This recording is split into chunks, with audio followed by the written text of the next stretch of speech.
Want to make a podcast? Spotify's got a platform that lets you make one super easily, then distribute it everywhere and even earn money, all in one place for free. It's called Spotify for Podcasters, and here's how it works. Spotify for Podcasters lets you record and edit podcasts right from your phone or computer, so no matter what your setup is like, you can start creating today. Then you can distribute your podcast to Spotify and everywhere else podcasts are heard. Video podcasts are also available on Spotify. With Spotify for Podcasters, you can even earn money in a variety of ways, including ads and podcast subscriptions. And best of all, it's totally free with no catch. Spotify for Podcasters has made our podcasting process so much easier and even has options like Q&As and polls so we can engage with listeners.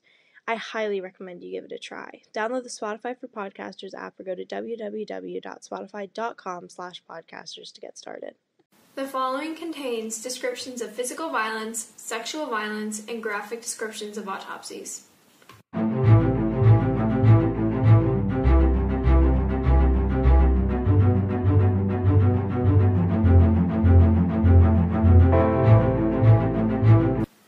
Hi listeners, welcome back to episode 11 of TGIC Podcast.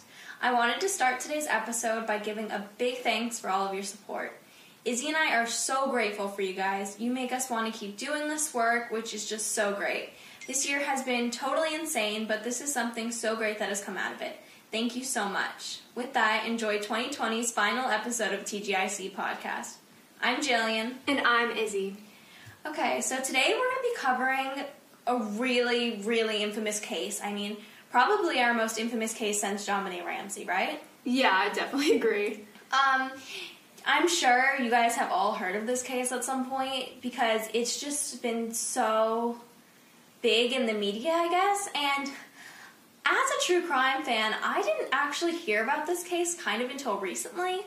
No, that's the same with me, and I definitely didn't know how in-depth and how crazy it was. I know, and I don't know why I didn't really know about it. It's just never, something I've heard about. I don't know. Anyway, we really dove into this case, so it's probably going to be a long one, so get ready. Today we're going to be covering the murder of Caylee Anthony. Caylee Anthony was born on August 9th of 2005 in Orlando, Florida, so she was almost 3 years old at the time of her death. She lived with her mother, Casey Anthony, who was 22 years old at the time, and her maternal grandparents, Cindy and George Anthony. Casey's father, who is Caylee's mother, so this is her grandfather. Casey's father worked in law enforcement his entire life or her entire life? Her whole life. Okay, so in all of Casey's life, her father worked in law enforcement. And she was known to be a bright and happy child who had a lot of friends and did very well in school. And their family really seemed like the blueprint for the American dream. And that's just, what makes me so sad about this case. Up until, her high school years, she was just, the kid that everyone kind of knew and everyone loved. Oh, please. You know in every single true crime case you ever hear about, everyone is that kid. Okay, that's really... You never hear about, so accurate. You never hear about, oh, they're this person who was, the creep in high school. You never hear about those people. Yeah. Honestly, after high school, they go off the radar. Any true crime case, it's always, oh, they were everyone's sunshine, and they were just, everyone wanted to be like her. I mean, please, tell me one case where, they were oh, this guy, he was so creepy. Everyone knew that he was so creepy. Or, no, she was just such an outsider. She would definitely do this.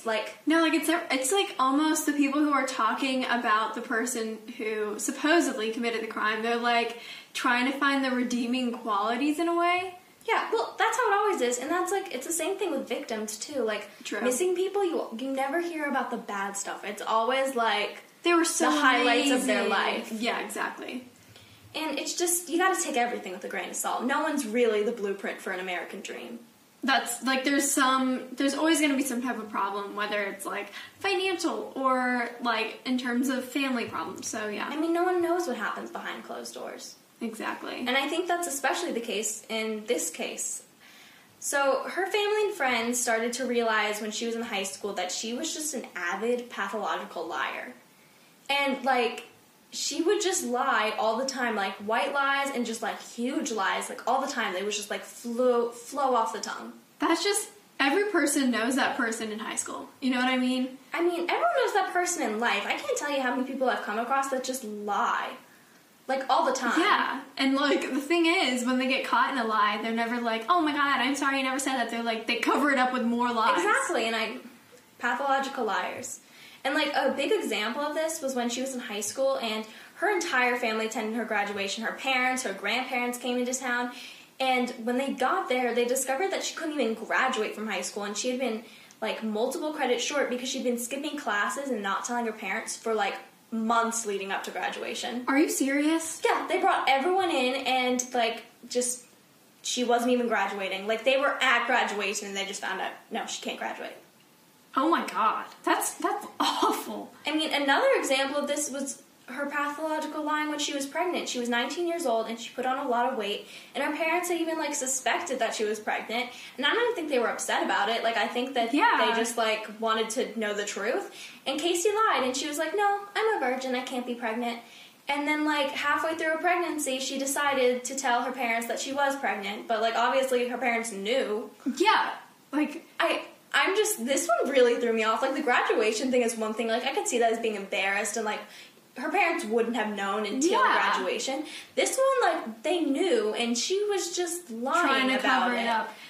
And they didn't even care. They didn't care that she was, like... Yeah, and her mom was a registered nurse. Let's remember this. So her mom knew this whole time she was definitely pregnant. Yeah, and she just didn't feel like telling. Yeah, and I mean, okay, we watched a documentary on this case, and, like, a documentary show, like a miniseries, I guess? A docuseries. A docuseries. And, like, her mom talked about, she was like, I was honestly so happy to find out that, like, Casey was having a child because, like, I wanted a grandchild. Yeah, like, exactly. Like, her parent... in this show, her grandparents, Kaylee's grandparents, talked a ton about how they were so happy that Casey was pregnant because they wanted to have another kid. They were so close to Casey when she was little, and they wanted to have that experience again. So they weren't even mad, and Casey just thought, I don't know, it would be fun to cover it up. Pathological liars don't make sense. I'm pretty sure that's why they're called pathological. Yeah. And the worst part about it is, even when she told her parents that she was pregnant, she refused to tell them who the father was. Yeah, I mean, I guess that's not so bad. But, like, still. I guess. It's just too much lying. Okay, so now you have a lot of backgrounds on this chaotic family. Izzy, you want to get into the timeline of the crime? Yeah, so June 16th of 2008, Casey Anthony leaves with Kaylee from their house, and she doesn't return for 31 days. This is told to police by George Anthony, who's her father, and that's just, oh my god, that's crazy. So Casey told her parents that she was on a work assignment in Tampa, Florida, and she was supposedly an event planner for Universal Studios. And we'll get more into the supposedly thing a bit later. But then Cindy Anthony asked to see Kaylee throughout this time, and Casey used, like, a ton of excuses as to why, like, Cindy couldn't see her. She would be like, oh, I'm too busy with work, or, oh, Kaylee's with the nanny, not the Anthony. And, like, that's kind of a big deal because, like we said earlier, like, Cindy was basically a second mom to Kaylee. It wasn't like she was just a grandparent. Like, she lived in a house with her. She was basically raising her in addition to Casey. Yeah. And just for her to, like, take off for a while and go from Orlando to Tampa, which is kind of a while away. Like, Orlando's in, like, northern, central-ish Florida, and, like, Tampa's, like, pretty southern, western Florida. Yeah. And I mean, I can totally get why the parents would be kind of, like, freaked out by how cagey she was being during this time, because that's just, like... Well, in addition to the lying stuff, they're already, like, my daughter's a little crazy. She's now taking our granddaughter, like, can I just see her? Like, yeah, and she's not letting them. It's just strange.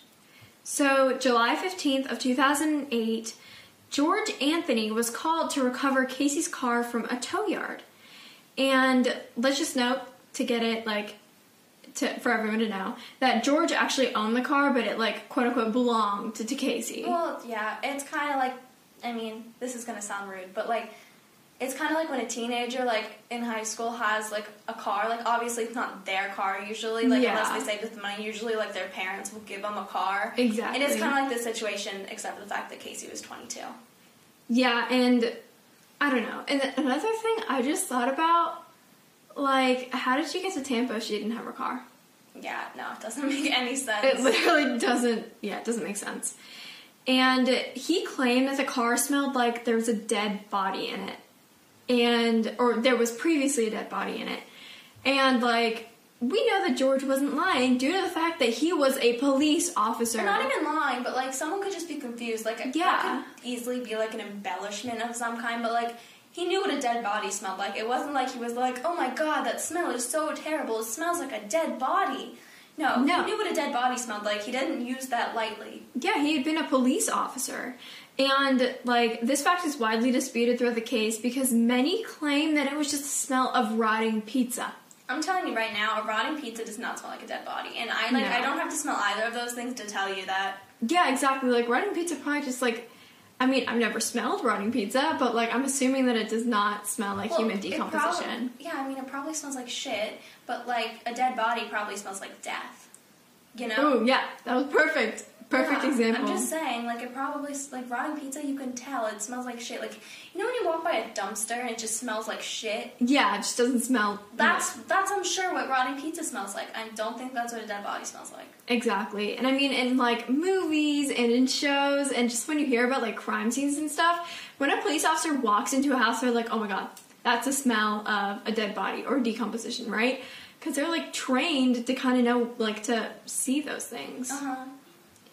And because of all this weird stuff, Cindy reports Kaylee Anthony missing to the Orange County Sheriff's Office. And she made a total of 3 calls were made to the sheriff's office that day from the Anthony home. And we're going to read the transcript of those calls because they're actually, like, really crazy, and I feel like we couldn't really accurately summarize them. No, we definitely couldn't. So Izzy's going to read the part of the 911 operator, and then I'm going to start by reading the part of Cindy Anthony, but at one point we'll let you know it switches to Casey Anthony. So I'll be reading that part as well, but we'll let you know when the switch happens. 911, what's your emergency? I have someone here who I need to be arrested in my home. They're there right now? And I have a possible missing child. I have a 3-year-old who has been missing for a month. A 3-year-old? Have you reported that? I'm trying to do that now. Okay, what did the person do that you need arrested? My daughter. For what? For stealing an auto and stealing money. I already spoke to someone who said they could patch me through to the Orlando Sheriff's Department and have a deputy here. I was in the car and I was going to drive her to the police station and no one is open. They said that I could bring a deputy to my home when I got home to call them. So she stole your vehicle? Yes. When did she do that? On the 30th. I just got back from the impound. I'd like to speak to an officer. Can I have someone come out to my house? We're switching over now to the second call that was made to the police from the Anthony house that night. I called a little bit ago to the deputy sheriff's and I found out that my granddaughter has been taken. She's been missing for a month. Her mother had finally admitted that she had been missing. What is the address that you're calling from? We were talking about a 3-year-old little girl. My daughter finally admitted that the babysitter stole her. I need to find her. Your daughter admitted that the baby is where? She said that she took her a month ago, and my daughter has been looking for her. I told you my daughter has been missing for a month, and I just found her today. But I can't find my granddaughter. She had just admitted to me that she's been trying to find her by herself. There's something wrong. I found my daughter's car today, and it smells like there's been a dead body in the damn car.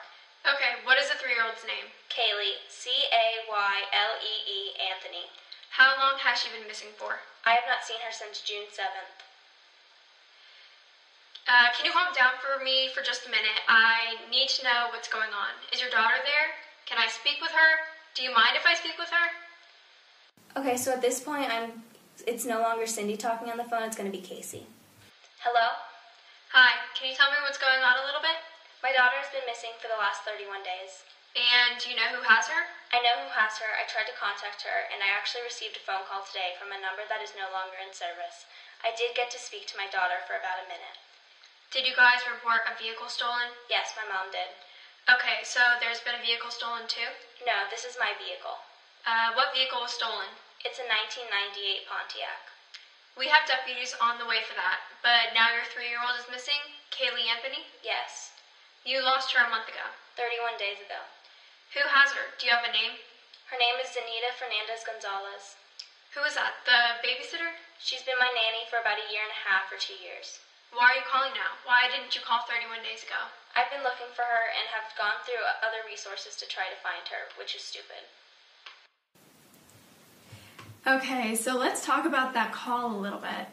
There is so much to unpack in those 3 calls. I again, we couldn't even summarize that. I'm still confused about what those calls were about. No, it's just they don't make sense. The mom called about the vehicle that had been stolen, and then like, Casey came on, and I just don't understand why they needed to call 3 times. No, I know, and it's very confusing. I think the calling multiple times had to do with, like, who was available at the sheriff's office. But then, like, also why they're reporting the car stolen if they have it from the impound. Like, obviously it's not stolen or missing. Yeah. Or, like, why are they reporting her daughter? And, like, I'm just so confused. And Casey is like, oh, you know, the nanny took her. And it's just, like, so confusing. It's just, like, other resources to try to find her, which is stupid. But, like, now you're reporting her missing? Exactly. Like, why wouldn't you call police right after it happened if she truly was missing, and then get the help from them, but also research on yourself? Like, it just doesn't make sense to me. Yeah, that call is just too confusing. So you guys can see what that, or understand what you think about that. Maybe think about it a little bit more. Maybe pause this, look it up, like, the actual call, and see what, like, I guess the reactions were. I feel like that's kind of important. You know what I mean? Yeah, that's something that we really couldn't put across here, but it's also, we wanted to make sure you could understand what we were saying, so we did read it for that reason, because I feel like it's always hard to understand 911 calls. Exactly. But if you want to hear how people were reacting on the call, definitely go and look it up, or you can see it linked on our website. Okay, so I'm going to get back into the timeline. So on July 16th of 2008, the investigation to find Kaylee Anthony officially begins after Casey is arrested for child neglect, giving false statements, and obstruction. So they begin this by searching for Zanita Fernandez Gonzalez, the Zanny the nanny, as the press deemed her. That wasn't the press. No, Casey said they called her Zanny the nanny. Oh, seriously? Yeah, no, this was like a nickname that they came up with for their nanny, Zanny the nanny. I think it's the most creative thing in the world. That is the most creative thing. And based on Casey's claims that she has Kaylee, the first logical thing to do is to find this nanny. Zanny the nanny. This Zanny the nanny. So they also go to Universal to talk to the co-workers of Casey's. So when they get there, they have no record of her current employment. So she doesn't work there. Yeah, she doesn't work there. She was actually fired a few years prior to this. I mean, like, this means if she doesn't work there, she's just been, like, driving around with Kaylee, like, what, every day for the past few years, just pretending to go to work? Yeah, exactly. Like, where the hell is she if she's not working here? Yeah, exactly. And they even took Casey in to confirm her employment. Confirm is heavily in quotes, because obviously she doesn't work there. Exactly, and they know this by then. And she made up names of people that were her supervisors and her co-workers. Like, she just keeps lying, people. No, it's a pathological liar thing. She's trying to cover this up with more lies by, like, making up people that she works with and, like, hey, did you check with so-and-so? And it's, like, not even a real person. Yeah, exactly. And, like, she takes the investigators down a hallway in the building to go to her quote-unquote office. And the hallway she takes them down is a dead end.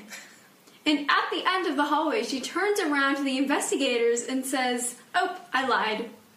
If this wasn't such, like, a dark case, that would almost be funny. Yeah. No, she just, like, the lie wasn't working for her anymore, so she's just like, oh, you know, I lied, sorry. My bad. My bad. That was my fault. And then they actually locate Zanny the nanny. And Casey described her as being in her mid-20s and living nearby Orlando. And the woman that they located was in her late 30s and lived in a totally other part of Florida.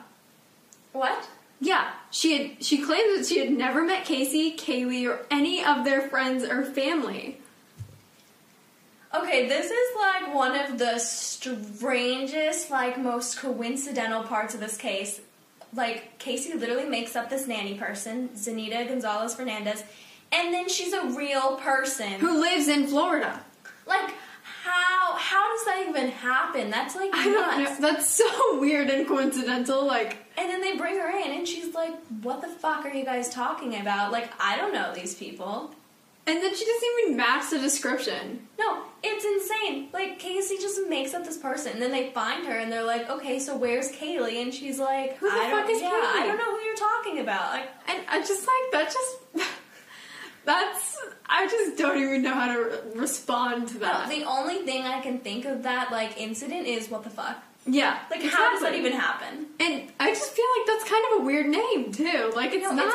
I can't imagine it being that, common, especially with the two last name thing. Yeah. I don't know.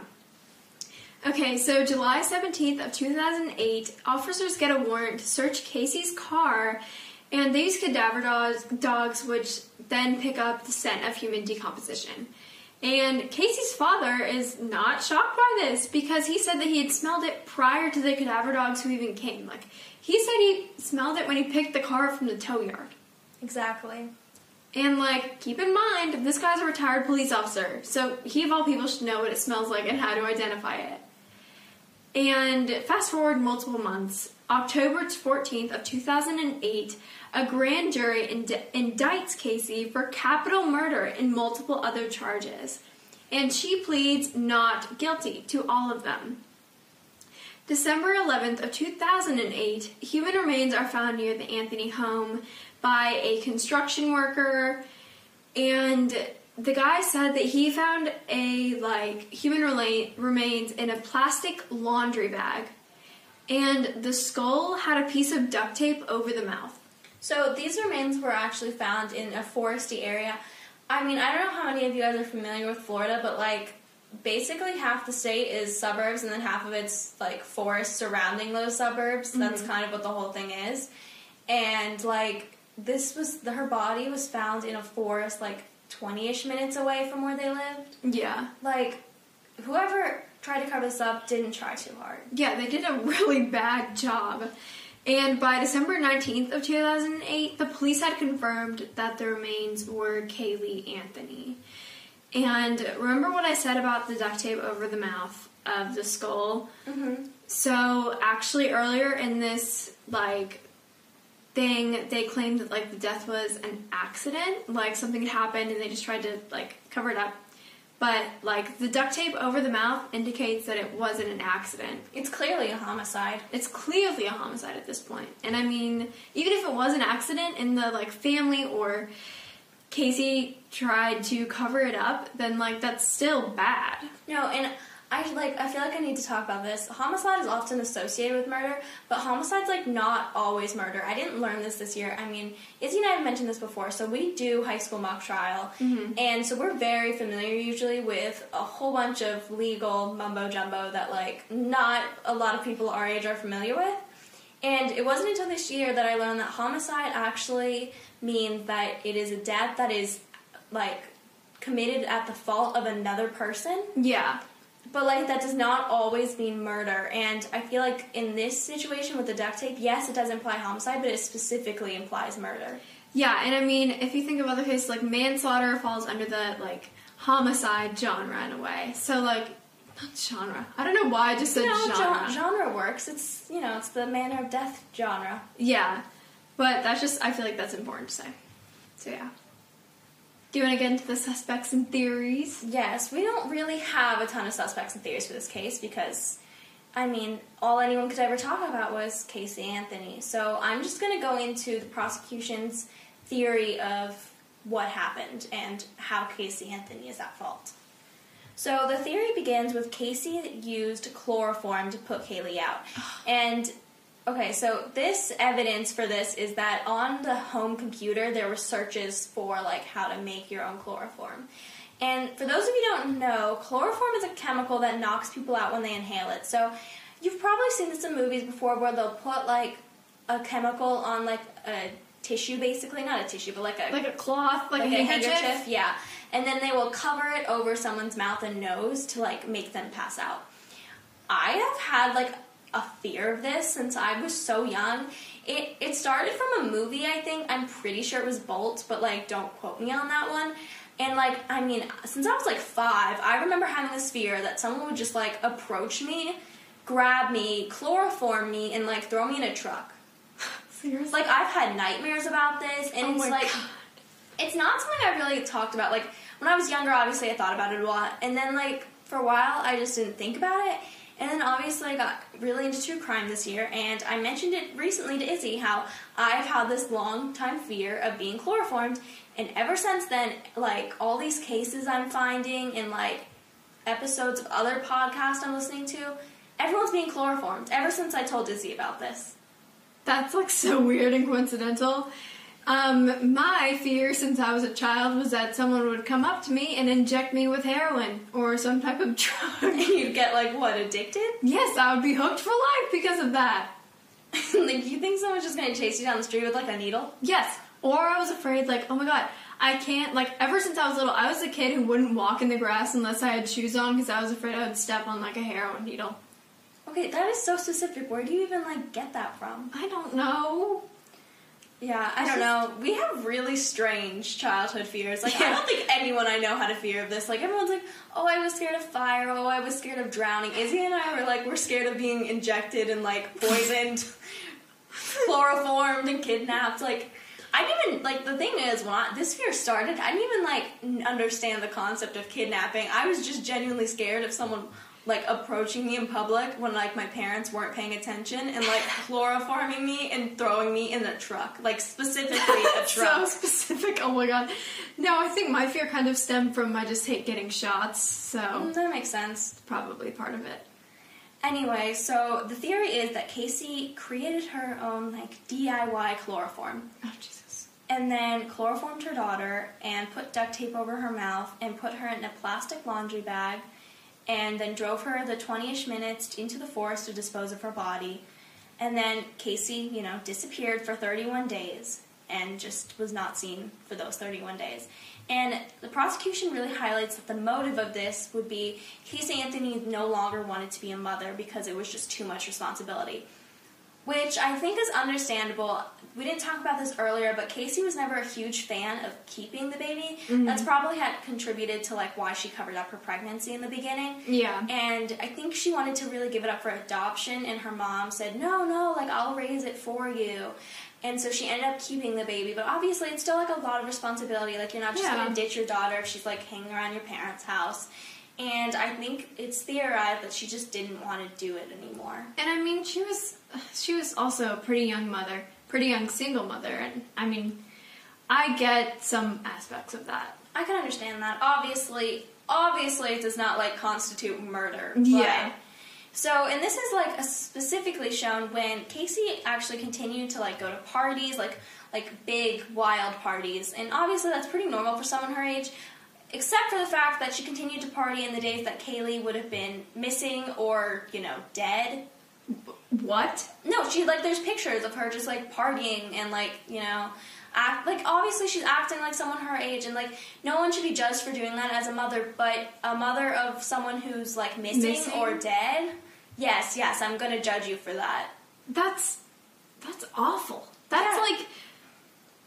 I understand, like, the concept of, like, drinking the pain away or, like, doing drugs, but, like, you don't go to a party or, like, a rager. She's like, smiling in these pictures and, like, just, like, having the time of her life while her daughter is, like, either missing or dead. I'm not even sure what Casey, like, thought was going on at this point. Like, if she murdered her, then she just has, like, no conscience. And even if there is, like, this slim possibility that someone else kidnapped Kaylee, like, she's not even freaking out the fact that she's gone.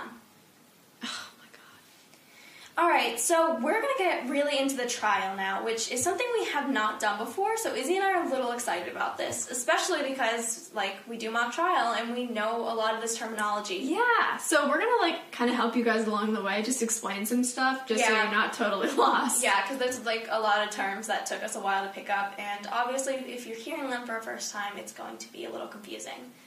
So on April 13th of 2009, the prosecution publicly states that they are seeking the death penalty for Casey Anthony. And in April, the original judge on the case removes himself from the case and is replaced by Judge Belvin Perry Jr. That is a hilarious name. That is kind of a hilarious name. Okay. Yeah, so we should probably touch on this. I didn't even think to touch on this. But in a criminal trial, the prosecution is the people who work for, like, the justice system, like, government, basically. And they are the people who are responsible for, like, charging the defendant. Yeah. well, the criminal. So they, like, their whole thing is that they have to prove that the criminal is guilty beyond a reasonable doubt. And then the defense represents the defendant, who is the criminal, and their job is really just to have to poke the holes into the prosecution story. Like, exactly. They don't have to do anything. Like, the prosecution has this whole thing where they have to prove beyond a reasonable doubt that they are guilty. All the defense has to do is basically say that they're wrong. Yeah, and beyond a reasonable doubt basically means that, like, it couldn't be, like, let's say someone was killed in, like, a hit and run, but, like, you don't necessarily have a lot of, like, proof or DNA evidence that somebody specifically did it. Or circumstantial, like, yeah, that kind of thing. it's just, like, beyond a reasonable doubt is basically, like, you couldn't be like, but what about this? And that could completely disprove the murder. So, exactly. Yeah. So then, on May 9th of 2011, which is, like, 2 years since the trial even kind of began, the jury selection begins, and this is very strange to me, but they were never sequestered throughout the whole entire trial. And sequester basically means that they are, like, taken out of their home scenario. Like, they have to go stay in a hotel, they can't talk to people, because, like, especially in high-profile cases like this, they don't want anyone to have any bias, which is so hard to get in general, but especially, like, high-profile national news cases. Yeah. Like, it's going to be so hard to find someone who's not biased. But these jury people were never sequestered. That's just insane to me, because they can basically, when you're sequestered, you can't watch TV, you can't look at the news, like, you literally can't do anything of that sort. You can't talk to your family, like, these people were going into court, coming home and telling their family, like, all this stuff, and then their family's, like, probably giving in their 2 cents. Yeah. And so now you're not even you're just having, like, you know, random people, like, giving their opinions and their family and their friends' opinions on this case. Yeah. Which is ridiculous. Like, there's a reason that there's a sequestering process, and it was not used, so that's really strange. So on May 24th of 2011, the defense and the prosecution delivered their opening statements to the jury. For clarification, an opening statement is made at the beginning of every trial by both sides. In the opening statement, they state the evidence in which that they want the jury to remember throughout the trial, and they outline their theories about the case. Another big part of the opening statement is that they try to, like, throw doubt on the other sides, like, witnesses and their stories, basically, just to, like, kind of give, like, a teaser almost into what's going to happen into the trial. And, like, before people are even questioned or anything, they basically just want to make them look as guilty as possible without, like, actually being like, you're guilty. Exactly, and they always kind of just, like, I mean, I've heard, okay, so from our trial we work with, like, actual lawyers, and specifically criminal lawyers, and they said that they literally will bring up stuff, like, if, like, one of the people on, like, one of the other side's witnesses was arrested, they could bring that up in trial and be like, this person was arrested, you're going to trust them to talk about, like, this. Exactly, so it's kind of like laying the foundation for what's going to happen in the trial and just trying to give the jury a general idea of what's going to happen and, like, what they want to happen in the trial. Yeah.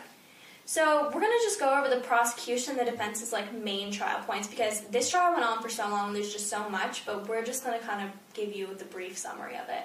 So the prosecution's main points were they had talked about the theory that we discussed earlier with Casey and specifically her motive, and they even showed these pictures of her at parties in the time that Kaylee would have been missing or dead. And so they really, like, want to stick in the fact that, yes, she had a motive, yes, she had the opportunity, and, like, the fact that she probably did this theory that we discussed earlier because it makes sense. And they even had a forensic expert testify that the car smell was the smell of a dead body, not rotting food, which, like, I feel like that should make a lot of sense, despite the fact that the defense, like, tried to throw shade on it and was basically like, no, like, they really took the Donald Trump route to science and said, like, that's what the defense did. They basically were like, no, not the science. Yeah, exactly. It doesn't work. And then also they probably brought forth, like, Kaylee's, You good? Can you say it? yes, Kaylee's corpse. Like, they talked about, like, the duct tape and stuff. They talked about the autopsy, and they really want to make it seem like she was, like, I guess they bring, like, all this evidence that makes it seem like such a gruesome death because it really helps in convincing the jury that they're guilty because they just want someone to blame. Exactly. So the defense's main point is where this whole trial gets even, like, wonkier than it was before. Yeah. Like, this is an insane trial. It's already getting so much media coverage, and then the defense comes in, and they just decide, no, it's not crazy enough. So they create this theory that Kaylee drowned on June 16, 2008, when she was last seen, in the family pool at their house. Like, basically, she went outside unattended and fell in the pool and drowned. And then George Anthony disposed of the body. But what? And, like, there's just no grounds for this. And in my opinion, it's not even very plausible because her death was, A, ruled a homicide, and, like, that would be an accident, like a drowning. Yeah. And there's just no reason to cover that up. Like, it's been mentioned maybe it would be covered up to, like, prevent Casey from getting convicted on child negligence. But, like, still, you're going to get more in trouble for trying to cover it up and then being found out about that than if you, like, said exactly. this Like, happened. I just, like, people, you said this earlier when we were talking in the research, like, kids drown a lot. Like, it's very unfortunate, but it happens. Kids can't swim, and sometimes they drown. It's very sad, but it happens. It's not uncommon. And so the defense thought this would, like, work, I guess, to convince the jury otherwise. And, like, they're like, yeah, she drowned, even though that doesn't make sense. It doesn't match her, like, manner of death. And even though her cause of death has, like, been inconclusive, I think it's pretty okay to assume that she probably was suffocated because she had the duct tape over her mouth. Exactly. And there's, I just feel like from the autopsy and stuff, they would have uncovered that it was a drowning. Like, there are signs that point to and it would also be ruled an accident. Yeah. Why would you, like, even if you were covering this up, why would you put duct tape over her mouth? Exactly. Like, okay, so then the defense lawyer even decides that that wasn't crazy enough for him. He decides that making up this ridiculous theory just, it wasn't enough. So he decides to claim that Casey has been raised to be a pathological liar because her dad sexually abused her growing up. Never was this mentioned, like, before the trial, like, just never. It wasn't a part of the investigation at all. And it was never even proved to have actually happened. Oh my god. Okay, I'm just like, now that I think about this, the defense lawyer is making the dad sound guilty. Like, he's kind of making him seem like the criminal, even though he... Okay, this is kind of awful, but he probably paid for that lawyer. Just gonna be honest. The dad? Yeah. Okay, so, about how, like, Casey did pay for the lawyer, you did mention that the parents probably paid. That wasn't quite the case.